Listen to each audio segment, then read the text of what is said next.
Imagine we're in a bank, somewhere in the Wild West. 3 gunmen just broke into the vault, but unfortunately they've surprised each other, so now there's a stalemate situation. None of the 3 can lower his gun, unless the others do too. Unfortunately, the dynamite, originally meant to crack the safe, has already been ignited, and none of the 3 gunmen can take the first step to extinguish the fuse. This, in fact, is the same situation for humanity today. The unfortunate 3 cowboys are our national governments, except there's not just 3 of them, but many more. To keep their national economies competitive and attractive to international investors, banks and corporations, and to secure as many jobs as possible, no government can move first to solve global problems like climate change, re-regulating the banks or reining in corporate power. Tiny insignificant steps may be, but no government can take really decisive action alone. No government can lower its gun, because that would only increase his nation's costs, and that would mean business and jobs going to one of his competitors. So there's no way out, no way to solve global problems unless governments act together. In our global world, solving global problems means there has to be a global cooperation. Strangely, the solution would be very simple.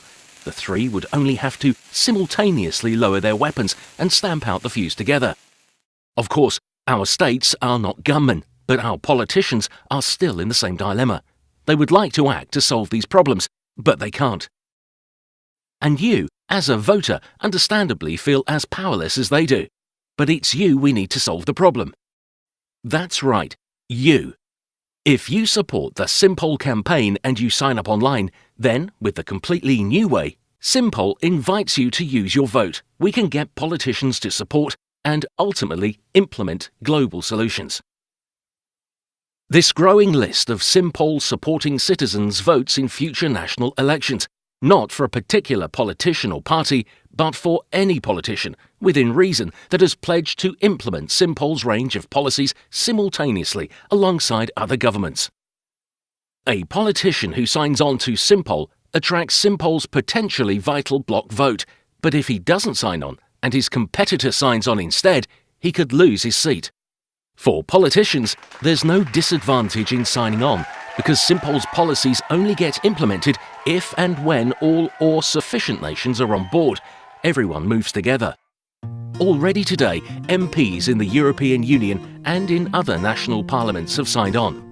If enough politicians have signed in a country, and enough countries have come together, the moment will soon come when they can all act simultaneously. 1, 2, 3, now. But who were the real heroes here? Was it the politicians? Or was it you? Remember, they won't act unless we make them.